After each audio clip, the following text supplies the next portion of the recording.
বিসমিল্লাহির রহমানির রহিম। মঞ্চে উপস্থিত নেতৃবৃন্দ, আমার সামনে উপস্থিত, চুপ করতে হবে, এখন শান্ত হতে হবে, না হলে কিচ্ছু করব না। আমার সামনে উপস্থিত মা বোনেরা, উপস্থিত বিভিন্ন মসজিদ মাদ্রাসা থেকে আগত খতিব, ইমাম সাহেব, মুয়াজ্জিম সাহেবরা সহ অন্যান্য ধর্মীয় গুরুবৃন্দ, আমার সামনে উপস্থিত প্রিয় এলাকাবাসী ভাই ও বোনেরা এবং উপস্থিত সকল উপস্থিতিবৃন্দ, আসসালামু আলাইকুম। আজকে আমরা এখানে একত্রিত হয়েছি, আপনারা দেখেছেন, জানেন কেন আমরা এখানে একত্রিত হয়েছি। আমরা এখানে একত্রিত হয়েছি নির্বাচনের আগে আমরা জনগণের সামনে কতগুলো প্রতিশ্রুতি দিয়েছিলাম। সেই প্রতিশ্রুতির বাস্তবায়ন যে আমরা শুরু করেছি তার সাক্ষী হিসাবে আজকে আমরা এখানে উপস্থিত হয়েছি। প্রিয়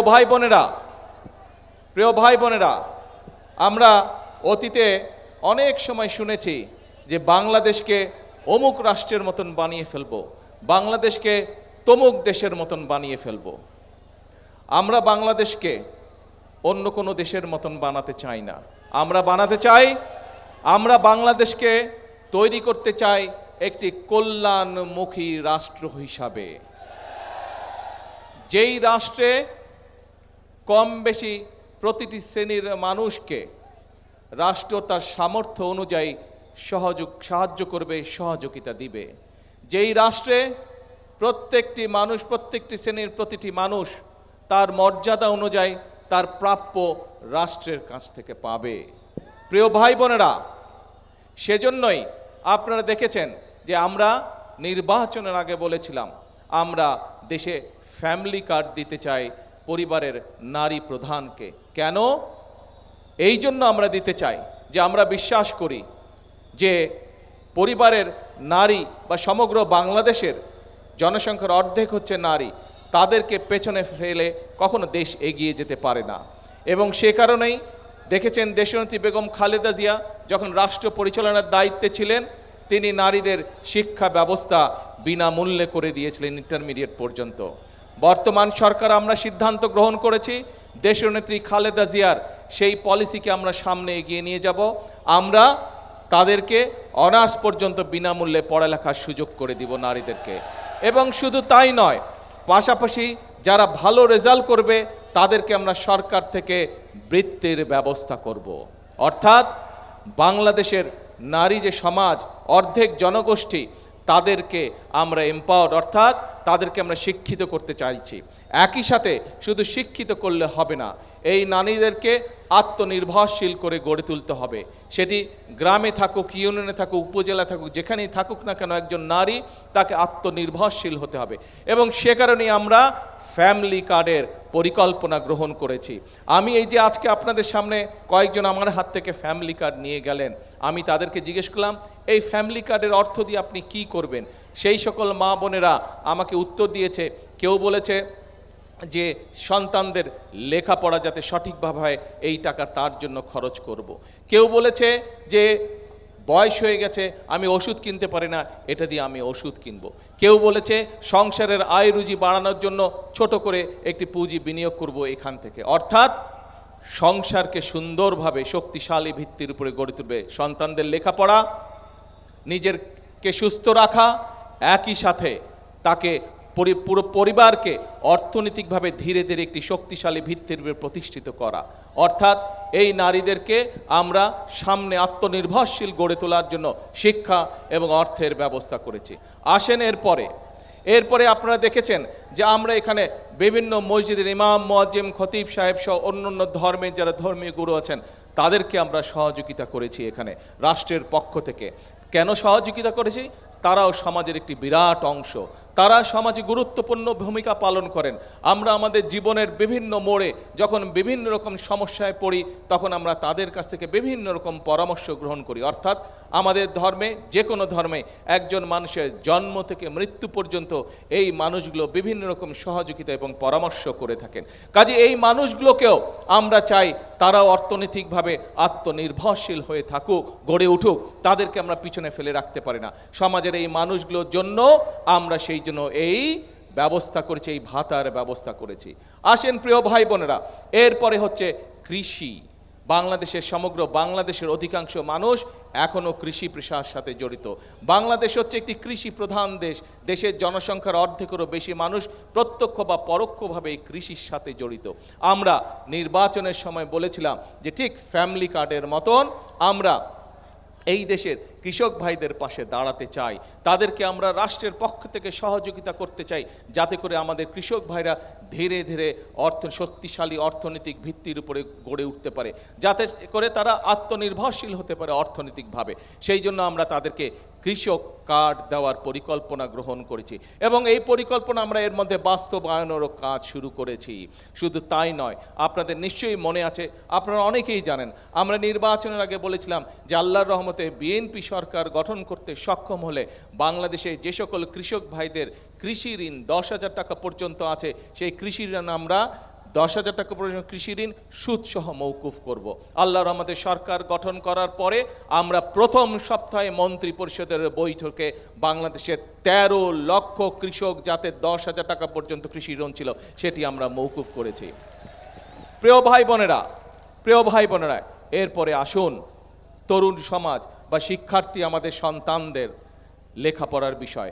এখন যারা ছোট আছে, স্কুলে যারা আছে, কলেজে যারা আছে, এই ছেলে মেয়েগুলোর মধ্যে এই সন্তানদের ভিতরে অনেকে আছে লেখাপড়ায় ভালো, অনেকে আছে বিভিন্ন রকম কালচারাল অ্যাক্টিভিটিসে ভালো, কেউ হয়তো ভালো গান করে, কেউ হয়তো ভালো কবিতা আবৃত্তি করে, কেউ হয়তো ভালো কেরাত পাঠ করে।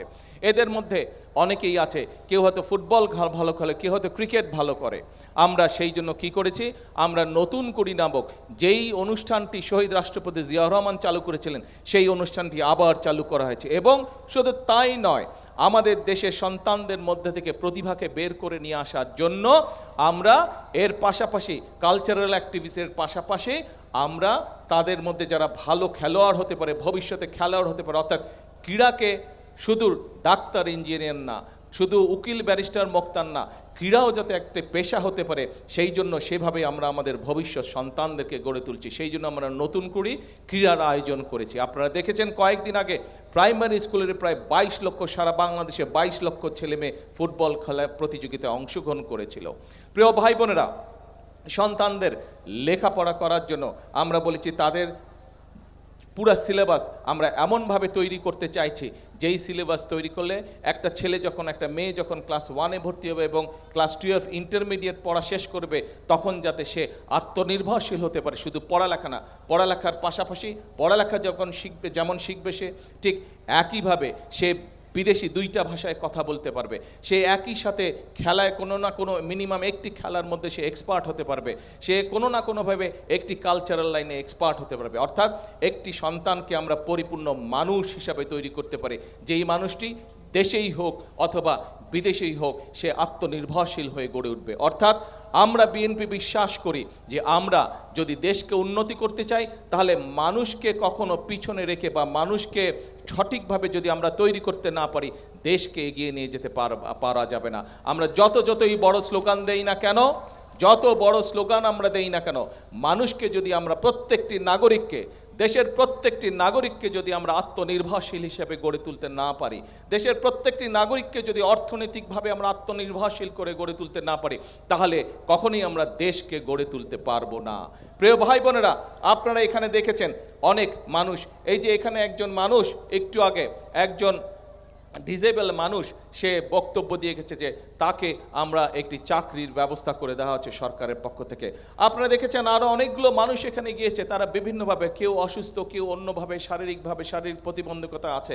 আপনারা দেখেছেন আমরা মেধাবী বিভিন্ন ছাত্রছাত্রীদেরকে রাষ্ট্রের পক্ষ থেকে সহযোগিতা করেছি। অর্থাৎ সমাজের প্রত্যেকটি শ্রেণী পেশার মানুষকে আমরা রাষ্ট্রের সহযোগিতা পৌঁছে দিতে চাচ্ছি, যাতে করে তারা ধীরে ধীরে বেড়ে উঠতে পারে, যাতে করে তারা আত্মনির্ভরশীল হয়ে গড়ে উঠতে পারে। প্রিয় ভাই বোনেরা, কয়টি রাস্তা তৈরি করে, কয়টি বিল্ডিং তৈরি করে আমরা বলতে চাই না যে আমরা অমুক দেশ বানিয়ে ফেলেছি, আমরা তমুক দেশ বানিয়ে ফেলেছি। আমরা বলতে চাই আমাদের রাজনীতি হচ্ছে বাংলাদেশ জাতীয়তাবাদী দলের রাজনীতি হচ্ছে এই দেশের মানুষকে ঘিরে, বাংলাদেশ জাতীয়তাবাদী দলের রাজনীতি হচ্ছে এই দেশের জন্য রাজনীতি। সেই জন্যই আপনারা দেখেছেন, এই যে একটু আগে আমি বললাম যে বাংলাদেশের অধিকাংশ মানুষ প্রত্যক্ষ বা পরোক্ষভাবে কৃষির সাথে জড়িত, সেজন্যই আপনারা দেখেছেন আজকে কৃষকদের শুধু সুবিধার জন্য নয়, একই সাথে দেশের মানুষের পানির সরবরাহ সুবিধার জন্য আপনারা দেখেছেন আমরা খাল খনন কর্মসূচি শুরু করেছি। খাল খনন কর্মসূচির মাধ্যমে একদিকে যেরকম সেচের পানির ব্যবস্থা আমরা করেছি, একইভাবে গ্রামে গঞ্জে বসবাস করে মানুষগুলো যাতে পানির অভাবে কষ্ট না পায়, সেই জন্য সারা দেশে ইনশাল্লাহ আগামী 20 বছর আমরা 20,000 কিলোমিটার খাল খনন করব। আপনারা নিশ্চয়ই প্রিয় ভাই বোনেরা দেখেছেন যে গতকাল আমরা প্রায় 1,23,000 শিক্ষক, সেটি প্রাইমারি সেকেন্ডারি সহ বিভিন্ন স্কুল কলেজের শিক্ষক যারা গত 4 বছর ধরে 2022 সালের পরে থেকে তারা তাদের অবসর ভাতা পায় নাই, সেই টাকাটা 9-6ভাবে বিগত স্বৈরাচারের সময় সেই টাকাটাকে বিভিন্নভাবে আত্মসাৎ করা হয়েছিল। এই আপনাদের সরকার, বিএনপি সরকার গঠন করার পরে গতকাল আমরা 1,23,000 শিক্ষকদেরকে আমরা তাদের পেনশনের ব্যবস্থা করে দিয়েছি, তাদের অবসর ভাতার একটি বড় অংশ তাদের কাছে পৌঁছে দিচ্ছি। অর্থাৎ আমাদের লক্ষ্যই হচ্ছে দেশের জন্য কাজ করা, আমাদের লক্ষ্য হচ্ছে দেশের মানুষের জন্য কাজ করা, আমাদের লক্ষ্য হচ্ছে দেশের মানুষের ভাগ্যের পরিবর্তন, আমাদের লক্ষ্যই হচ্ছে দেশের ভাগ্যের পরিবর্তন। দেশের মানুষের ভাগ্যের পরিবর্তন করতে পারলেই একমাত্র দেশের ভাগ্যের পরিবর্তন করা যাবে। প্রিয় ভাই বোনেরা, এটাই হচ্ছে আমাদের রাজনীতি। যেই রাজনীতি আপনাকে আত্মনির্ভরশীল হতে সাহায্য করবে সেটাই হচ্ছে আমাদের রাজনীতি। যেই রাজনীতি আপনাকে কর্মসংস্থানের ব্যবস্থা করবে, যেই রাজনীতি আপনাকে শিক্ষার ব্যবস্থা করে দিবে, যেই রাজনীতি আপনাকে অর্থনৈতিকভাবে আত্মনির্ভরশীল হতে সাহায্য করবে সেটাই হচ্ছে আমাদের রাজনীতি। যেই রাজনীতি কৃষকের ক্ষেতে ফসল দ্বিগুণ করবে, দ্বিগুণের জায়গায় 3 গুণ করবে, সেটাই হচ্ছে আমাদের রাজনীতি। যে রাজনীতির মাধ্যমে দেশে মিল কল কারখানা তৈরি হবে এবং আমার দেশের ছেলেরা, আমার দেশের মেয়েরা সেগুলোতে কাজ করতে পারবে, কর্মসংস্থানের ব্যবস্থা হবে, সেটাই হচ্ছে বিএনপির রাজনীতি। প্রিয় ভাই বোনেরা, এখন এই যে রাজনীতির কথা তুলে ধরলাম, এই যে আমরা নির্বাচনের আগে আপনাদের সামনে সহ সমগ্র বাংলাদেশের মানুষের সামনে যে সকল ওয়াদা করেছিলাম, বৃক্ষরোপণের ওয়াদা করেছিলাম, খাল খননের ওয়াদা করেছিলাম, ফ্যামিলি কার্ডের ওয়াদা করেছিলাম, ইমাম মুয়াজ্জম সাহেবদের আমরা ভাতার কথা বলেছিলাম, শিক্ষার্থীদের জন্য আমরা শিক্ষার ব্যবস্থা সহ আমরা এই যে নতুন কুড়ির কথা বলেছিলাম, এই যে আমরা কথাগুলো বলেছিলাম, এক এক করে আমরা সকল ওয়াদাগুলো ধীরে ধীরে আমরা বাস্তবায়ন করছি। প্রিয় ভাই বোনেরা, আপনাদের সকলের সামনে আজকে সকলের সামনে প্রত্যেকটি কাজের সাক্ষী হয়ে আপনারা আছেন, সমগ্র বাংলাদেশ মানুষ আছে। অর্থাৎ বিএনপি যে ওয়াদা দিয়েছিল সেই ওয়াদা বাস্তবায়নের কাজ বিএনপি ধীরে ধীরে পর্যায়ক্রমিকভাবে নিয়ে যেতে চাইছে, বিএনপি বাস্তবায়ন করতে চাইছে। এখন প্রিয় ভাই বোনেরা, এই যে বিএনপির রাজনীতির কথা আপনাদের সামনে আমি তুলে ধরলাম, যে রাজনীতির কথা শুধু মুখের মধ্যে নেই, যে রাজনীতি বাস্তবে আপনাদের সামনে তুলে ধরা হয়েছে, যে রাজনীতির বাস্তব ফল এখানে থাকা মা বোনেরা পাচ্ছে, যে রাজনীতির বাস্তব ফল এখানে থাকা ইমাম মুয়াজ্জম সাহেবরা পেয়েছেন, যে রাজনীতির ফল এখানে দুস্থ মানুষরা পেয়েছে, যে রাজনীতির ফল দেশের সন্তানেরা পাচ্ছে, যারা লেখাপড়া করছে তারা পাচ্ছে, এই রাজনীতি কি আপনারা মনে করেন সঠিক আছে? এই রাজনীতির সাথে কি আপনারা আছেন? কারা কারা আছেন এই রাজনীতির সাথে? ভাই দেখে, আপনারা কি মনে করেন বিএনপি সঠিক রাজনীতি করছে? আলহামদুলিল্লাহ, ধন্যবাদ সকলকে। প্রিয় ভাই বোনেরা, আমরা যদি এই রাজনীতি ধরে রাখতে পারি, ইনশাল্লাহ আমি বলতে পারি যে আস্তে আস্তে একটা সময় দেশের ভাগ্যের পরিবর্তন হবে, দেশের মানুষের ভাগ্যের পরিবর্তন হবে। কিন্তু প্রিয় ভাই বোনেরা, 2026 সালের 12ই ফেব্রুয়ারি নির্বাচনে আপনারা এই দেশে ধানের শীষ তথা বাংলাদেশ জাতীয়তাবাদী দলকে আপনাদের সমর্থন দিয়ে সরকার গঠনে সহযোগিতা করেছেন, এবং যেহেতু এই সরকার জনগণের সরকার, সেই জন্য বিএনপি জনগণের জন্য এই কাজগুলো করছে। যেই কাজগুলো করলে জনগণের পেটে অন্নের সংস্থান হবে। নিশ্চয়ই আপনাদের সকলের মনে আছে, এই যে 2 মাস আগে আমরা বাজেট উপস্থাপন করেছি, দেখেছেন না? বাজেট উপস্থাপন করেছি, বাজেটের মধ্যে নিশ্চয়ই আপনারা খেয়াল করেছেন 60টি পণ্য, নিত্য প্রয়োজনীয় 60টি পণ্য যেগুলো সাধারণ মানুষের সকলের প্রয়োজন, এরকম 60টি পণ্যের উপরে সরকার এই বাজেটে, বর্তমান সরকার এই বাজেটে ট্যাক্স কমিয়ে দিয়েছে, কারণ যাতে করে কেউ সুযোগ নিয়ে জিনিসপত্রের দাম বাড়াতে না পারে। এবং আলহামদুলিল্লাহ, আল্লাহর রহমতে এর আগে অতীতে আমরা দেখেছি সব সময় বাজেট দেওয়ার পরের দিনই সাথে সাথে দেখা যেত জিনিসপত্রের দাম বেড়ে গিয়েছে। এবার কি আগের মতন জিনিসের দাম বেড়েছে? আলহামদুলিল্লাহ, বাড়েনি জিনিসের দাম। অর্থাৎ এই কাজটি কেন করা হয়েছে? জনগণের স্বস্তির কথা মাথায় রেখেই আজকের বর্তমান সরকার এই সিদ্ধান্ত গ্রহণ করেছে।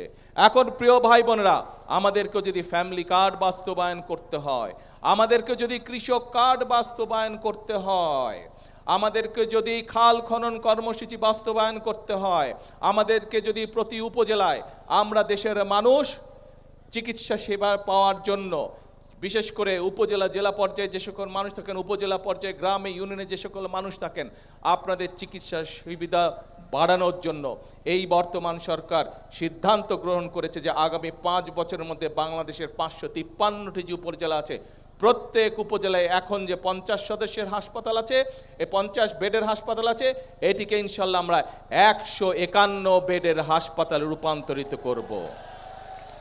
151 বেডের হাসপাতালে রূপান্তরিত করব, যাতে করে আপনাদেরকে যদি খুব বেশি সিরিয়াস অসুখ না হয়, তাহলে যাতে উপজেলার মানুষকে বা গ্রামের মানুষকে জেলা হাসপাতালে আসতে না হয়। এই সিদ্ধান্ত আমরা গ্রহণ করেছি। ইনশাল্লাহ শীঘ্রই এর কাজ শুরু হবে। এখন প্রিয় ভাই বোনেরা, এই যে যদি দেশের মানুষের স্বাস্থ্য সেবা নিশ্চিত করতে হয়, এই হাসপাতালগুলোকে যদি তৈরি করতে হয়, ফ্যামিলি কার্ড যদি সারা বাংলাদেশে 4 কোটি পরিবার, বিশেষ করে গ্রামে গঞ্জে খেটে খাওয়া মানুষের দুস্থ গরিব পরিবার, তাদের নারী প্রধানদের কাছে যদি পৌঁছে দিতে হয়, যদি ইমাম মুয়াজ্জিম সাহেবদের কাছে তাদের ভাতার ব্যবস্থা পৌঁছে দিতে হয়, যদি আমাদের ছাত্রছাত্রীদেরকে সঠিকভাবে পোশাক আমরা পৌঁছে দিতে চাই, নতুন বইয়ের সাথে যে আমরা প্রাইমারি স্কুলের বাচ্চাদেরকে 1,20,00,000 বাচ্চাকে যে আমরা পোশাকের ব্যবস্থা করেছি, সেইটি যদি পৌঁছে দিতে হয়। কিছুদিন আগে দেখেছেন যে চায়নার সাথে চুক্তি হয়েছে, চায়না এই দেশে অনেকগুলো মিল কারখানা চট্টগ্রামে তৈরি করবে, যেই মিল কারখানায় আমাদের দেশের ছেলেমেয়েরা চাকরি সুবিধা পাবে, কর্মসংস্থানের সুবিধা পাবে। সেই মিল কারখানাগুলোকে যদি তৈরি করতে হয়, অর্থাৎ এই কাজগুলোকে যদি বাস্তবায়ন করতে হয়, তাহলে অবশ্যই আমাদেরকে ধৈর্য ধরতে হবে, অবশ্যই দেশের মধ্যে শান্তি রাখতে হবে। এখন মানুষ পরিবর্তন চায়। আমরা 71 সালে যুদ্ধ করে দেশ স্বাধীন করেছি, 71 সালে যুদ্ধ করে দেশ স্বাধীন করেছে। পরবর্তীতে বিভিন্ন সময় গণতন্ত্র যখনই হুমকির মুখে পড়েছে, জনগণ রাজপথে নেমে এসেছে, আন্দোলন করেছে, বারে বারে গণতন্ত্রকে রক্ষা করে ফিরিয়ে নিয়ে এসেছে। প্রিয় ভাই বোনেরা, এখন হচ্ছে আমাদের দেশ গঠন করার সময়। যদি এই কাজগুলো, এই যে একটু আগে আমি বললাম যে রাজনীতির কথা আপনাদের সামনে আমি তুলে ধরলাম, আপনারা প্রত্যেকটি মানুষ হাত তুলে সমর্থন জানিয়েছেন যে এই রাজনীতির আপনারা বাস্তবায়ন চান। যেহেতু বাংলাদেশের জনগণ এই রাজনীতির বাস্তবায়ন চায়, প্রিয় ভাই বোনেরা, আজ এই দেশের মালিক হচ্ছে এই বাংলাদেশের 20 কোটি মানুষ। কাজে এই 20 কোটি মানুষকে আজকে সচেতন থাকতে হবে, 20 কোটি মানুষকে আজকে সতর্ক থাকতে হবে, যাতে এই যে বিএনপির যে রাজনীতি আপনাদের সামনে বললাম, এই রাজনীতিতে যাতে কেউ ব্যাঘাত ঘটাতে না পারে। আমরা কি সকলে সতর্ক থাকব? আমরা কি সকলে চোখ কান খোলা রাখব? ইনশাআল্লাহ। প্রিয় ভাই বোনেরা, যদি এই রাজনীতির ধারা আমাদেরকে অব্যাহত রাখতে হয়, যে রাজনীতির ধারা অব্যাহত থাকলে দেশের মানুষের ভাগ্যের পরিবর্তন ঘটবে। যদি আমাদেরকে সেই রাজনীতি অব্যাহত রাখতে হয়, যে রাজনীতির ধারা অব্যাহত থাকলে দেশের ভাগ্যের পরিবর্তন ঘটবে, তাহলে অবশ্যই আমাদেরকে সতর্ক থাকতে হবে।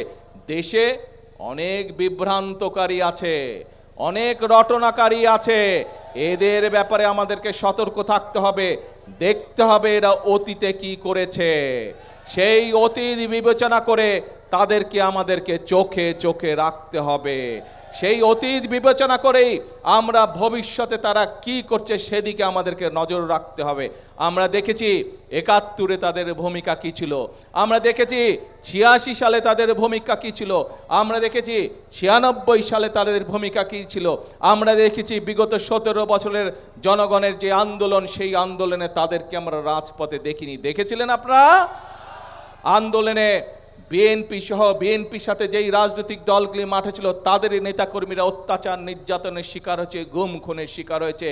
আজকে যারা বড় বড় কথা বলছে, যারা বলছে, জনগণকে যারা বিভ্রান্ত করার চেষ্টা করছে বিএনপি সরকারের বিরুদ্ধে, তাদেরকে আমরা রাজপথে বিগত 17 বছর দেখি নাই। আজকে এরা সংস্কার কথা বলছে।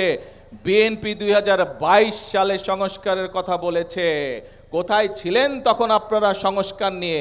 সংস্কার এই দেশে সবচেয়ে প্রথম সংস্কার বিএনপি তথা খালেদা জিয়ার নেতৃত্বে এই সংস্কারের প্রস্তাবনা এই দেশের মানুষের সামনে উপস্থাপন করা হয়েছে।